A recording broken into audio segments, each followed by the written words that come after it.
Hey, hello, my dear CA final students. Welcome to the channel. So, as you all know that we have started a series on our channel that how to solve case-based scenario MCQs and to build a approach towards them. तो इसी कड़ी में आज की video में देखेंगे आपका integrated और case based scenario MCQ number second. First मैं लास्ट वीडियो में करवा चुकी हूँ। आपको किसी की भी एज अ स्टूडेंट आपके खुद के पास में आपके लॉगिन क्रेडेंशियल्स होंगे, वैसे ही मैंने किसी के लॉगिन क्रेडेंशियल्स लेके बीओएस पोर्टल में लॉगिन किया है। वहां पे जाने के बाद हम करते हैं start new practice session case scenario assessment, और ये लेकर आते हैं ऑडिट के चैप्टर का इंटीग्रेटेड केस सिनेरियो नंबर 2। ठीक है, चलिए देखते हैं क्या है क्वेश्चन में। मैंने आपको कल की क्लास में बताया है ऑलरेडी कि आपको क्वेश्चन सॉल्व करने से पहले देखना क्या होता है।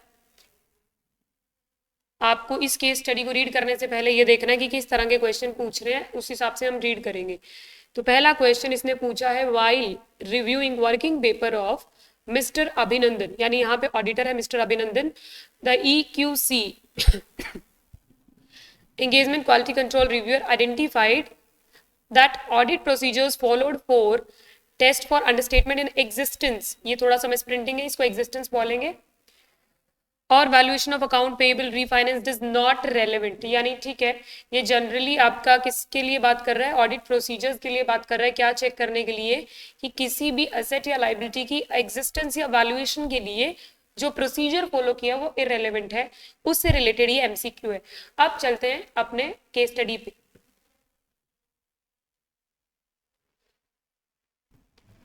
तो ये आपका ICS 2 जब मैं रीड करती हूँ स्टार्टिंग से, तो देखिए क्या नजर आ रहा है आपको, rainbow non bank limited, a non systematically important non deposit taking NBFC का टॉपिक देख के घबराना नहीं है, ये ऐसा कुछ भी नहीं पूछेगा। देखना आप देखेंगे क्वेश्चन इंटीग्रेटेड वाले जो होते हैं ना, उसके अंदर बहुत डीप कुछ नहीं पूछा जाता, जस्ट नॉर्मल हर एक चैप्टर से थोड़ा थोड़ा उठा के पूछते हैं। तो एनबीएफसी है एक, उसके बाद में was operating appropriately till the start of कोविड-19 pandemic due to unforeseen conditions during the pandemic and after that. क्या हुआ, पैंडेमिक के बाद में operating revenue of NBFC started decreasing, NBFC का रेवेन्यू जो है वो धीरे धीरे डिक्रीज होने लग गया। ठीक है, ये उनकी नेट ऑन फंड्स की पोजीशन दे रखी है आपको 4 फाइनेंशियल ईयर की। उसके बाद में बताया कि इस एनबीएफसी ने किसी को अपॉइंट किया, Tirthankara and company as their statutory auditor appoint किया है 22-23 फाइनेंशियल ईयर के लिए। और ये काम क्या करती थी NBFC, involve in refinancing of account payable of other companies, दूसरी कंपनीज के अकाउंट पेएबल को रीफाइनेंस करने का काम ये एनबीएफसी करती थी। यानी क्या मतलब होता है, paying to account payable on behalf of company on the due date and allowing additional credit period by charging interest, यानी अकाउंट पेबल को पे करने की जब डेट फाइनल वाली डेट अराइज होती थी ना, उस टाइम पे उनको थोड़ा और टाइम देती थी, उनके बिहाफ पे खुद पे कर देती थी और उनसे इस सर्विस के बदले में चार्ज करती थी इंटरेस्ट। ठीक है, टू टेस्ट फॉर अंडरस्टेटमेंट, अच्छा इनको ऐसा लगता है ऑडिटर को कि अकाउंट पेएबल को अंडरस्टेट किया गया है, to test for understatement in existence और वैल्यूएशन ऑफ अकाउंट पेएबल। देखिए अकाउंट पेएबल क्या होता है, लाइबिलिटी, कोई भी अपनी लाइबिलिटी को अंडरस्टेट करना ही चाहेगा। तो ये कह रहा है कि हमने ये चेक करने के लिए mister Abhinandan decided to test recorded and refinanced account payable on a sample basis, ये चेक करने के लिए उन्होंने सैम्पलिंग का सहारा लिया और decided to verify refinanced account payable against signed contracts, ये सब उन्होंने एज एन ऑडिटर स्टेप्स उठाए। उसके बाद में मिस्टर अभिनंदन did not identify any misstatement, इनको कोई मिसस्टेटमेंट नजर ही नहीं आई। ये कौन है, एंगेजमेंट पार्टनर है मिस्टर अभिनंदन। ठीक है, ऑडिटर कौन थे, हमने अभी ऊपर पढ़ा ही था, Tirthankara and Company. While performing audit procedure in the month of March 23 itself, it was noticed by Mr. Abhinandan. मार्च के महीने में ऑडिट प्रोसीजर लगाते हुए उसको ऐसा मिला that senior sales manager from that particular NBFC agreed to refinance the account payable of Opal Stones India Limited. यही काम करती थी वो NBFC, अकाउंट पेबल को रीफाइनेंस करने का काम करती थी ना, तो इस कंपनी के अकाउंट पेबल को रीफाइनेंस करना उन्होंने मंजूर किया।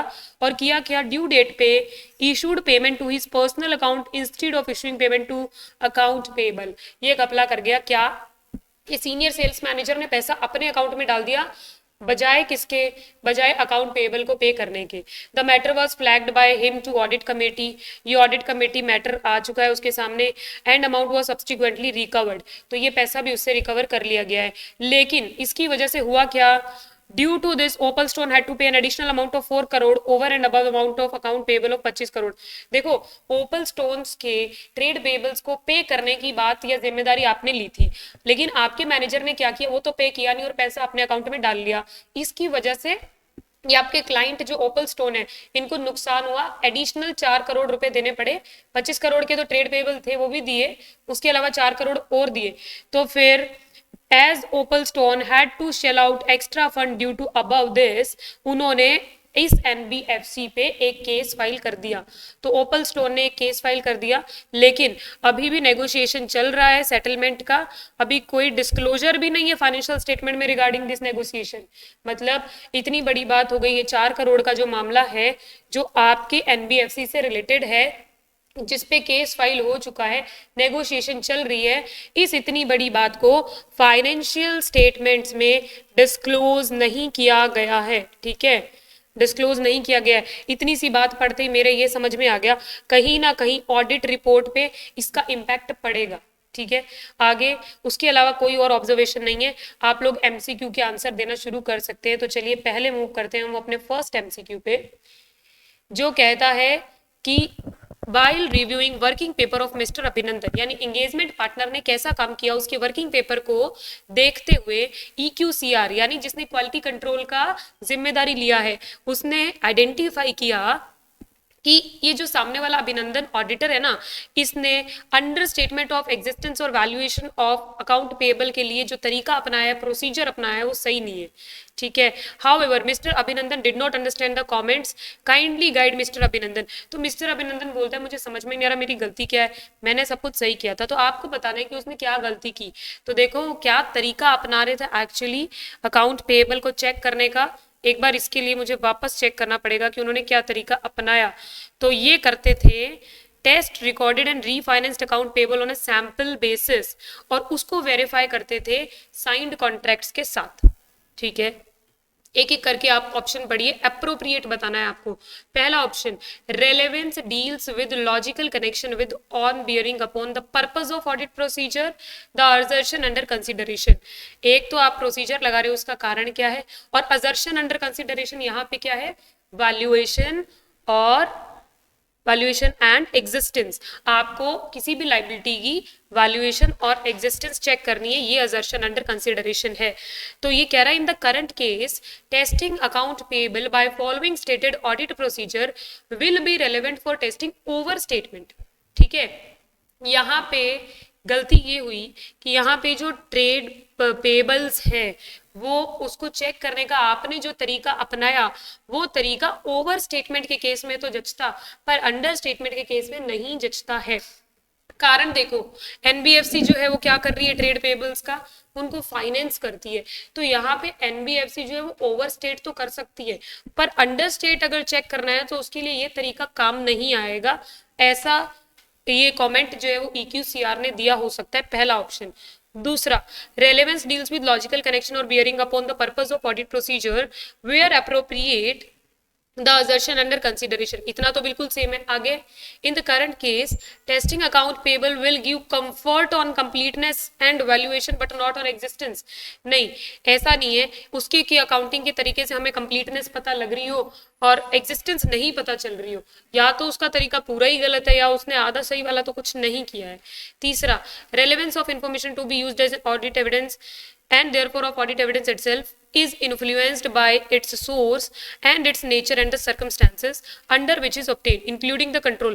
इसने तो केवल रेलेवेंस का डेफिनेशन दिया है, इस करंट केस के बारे में कुछ नहीं बताया, मैं सीधा एलिमिनेट कर रही हूँ इसको। Next, relevance of audit evidence is increased when it is obtained from independent source outside the entity।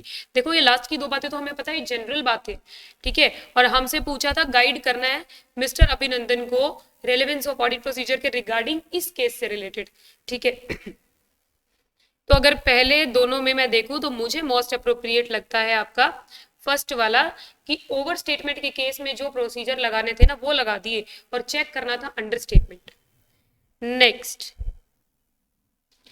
During the review of mister अभिनंदन वर्किंग पेपर, एक EQCR, देखो EQCR वही अभिनंदन का वर्किंग पेपर चेक करते हुए वो बोल रहे हैं, उन्होंने ऑब्जर्व किया कि NBFC की परफॉर्मेंस, NOF, उनके नेट ऑन फंड जो वो 2.5 करोड़ थे। EQCR believe that mister Abhinandan was expected to include the net owned fund in the auditor certificate. ये ऐसा कह रहे हैं कि ऑडिटर थे तुम, स्टैट्यूटरी ऑडिटर थे, उनकी तरफ से तुम एंगेजमेंट पार्टनर एंगेज हुए, कौन? मिस्टर अभिनंदन। तो EQCR ने बोला मिस्टर अभिनंदन आपके वर्किंग पेपर में कम से कम NBFC के नेट ऑन फंड का जिक्र होना चाहिए था। तो ये आपको कहाँ लेके जाएगा? सीधा NBFC वाले चैप्टर में, जहां पे आपको बिल्कुल क्लियर कट शब्दों में लिखा हुआ है क्या? That every NBFC is required to submit a certificate from the statutory auditor. अगर वो engaged in the business of NBFC है तो उसको 31 मार्च, यानी कि with reference to the position of the company as of end of financial year ended 31 March is required to be submitted. 31 March के बाद जो फाइनेंशियल पोजीशन है उस कंपनी की, वो स्टैट्यूटरी ऑडिटर से सर्टिफाई करवानी ही पड़ेगी। तो ये बात तो जैसी भी एक्ट में लिखी हुई है बिल्कुल वैसी ही है, तो आई डोंट थिंक इसमें बाकी के क्वेश्चन पढ़ने की जरूरत है। फिर भी अगर पढ़ना चाहते हैं ऑप्शन तो देख लो। NBFC whose NOF falls below 200 lakh shall submit, नहीं, ये तो सबको ही करना होता है। Okay, third option is a certificate from the statutory auditor with reference to the position of the company as at the end of financial year may be submitted to the regional office of the department of NBFC. However, same is not mandatory, not at all. It was mandatory. Now, last वाला कह रहा है कि only NBFC MFI कोई certificate required है, तो ऐसा भी नहीं है, सभी NBFC को required है। Third MCQ, considering the overall materiality of 2 crore, EQCR believe that Mr. Abhinandan should not issue an unmodified opinion। देखो, अब मैंने आपको अभी क्वेश्चन पढ़ते पढ़ते बताया था कि मेरे को एक गलती लगी कि 4 करोड़ का केस बाकी है, उसके बारे में कहीं जिक्र नहीं है, और आपका मटीरियलिटी लेवल अगर 2 करोड़ है तो इसका मतलब उससे ऊपर का कोई ऐसा आइटम जो डिस्क्लोज नहीं है वो ऑब्वियसली मटीरियल तो होगा। कॉमन सेंस है ना, मटीरियलिटी लेवल को क्रॉस कर रहा है तो मटीरियल तो होगा। तो पहला ऑप्शन तो सीधा ही गलत हो गया कि auditor has expressed an unmodified opinion. जब आपका मटीरियल जो है वो है और उसको आपने अच्छे से डिस्क्लोज नहीं किया है तो अनमोडिफाइड ओपिनियन आप नहीं दे सकते, ठीक है। उसके बाद लास्ट वाले में भी मुझे कहीं ना कहीं अनमोडिफाइड ओपिनियन दिख रहा है तो वो भी क्रॉस हो गया। अब बचा मेरे पास ऑप्शन नंबर सेकंड और थर्ड। सेकंड कहता है if there is material misstatement that relate to non disclosure of information that should be disclose, और then the auditor shall discuss the non disclosure with TCWG। और जहां पे impact of non disclosure material है पर pervasive नहीं है तो वहां पे क्वालिफाइड ओपिनियन दे दे। बात बिल्कुल सही बोली है इसने, एक भी बात इधर से उधर नहीं की। फिर भी थर्ड वाला पढ़ते हैं, when evaluating the outcome of litigation auditor should record in the audit report the interest and relationship of management। ऐसा कुछ पूरी ऑडिट में ही नहीं पढ़ा आपने, ठीक है। तो ये आपका हो जाएगा ऑप्शन नंबर सेकेंड। इसी के साथ ये MCQ हो गया है आपका कंप्लीट। इसके अंदर आपने देखा क्वेश्चन शुरू होता है NBFC से, लेकिन NBFC वाले चैप्टर से बहुत सिंपल सा क्वेश्चन इसने MCQ डाला एक, दूसरा डाला आपका SA 700 सीरीज का रिपोर्टिंग के रिलेटेड, और एक तीसरा इसने MCQ डाला था आपका फर्स्ट वाला जो था वो ऑडिट प्रोसीजर से related. So that's it for this video, see you in the next video.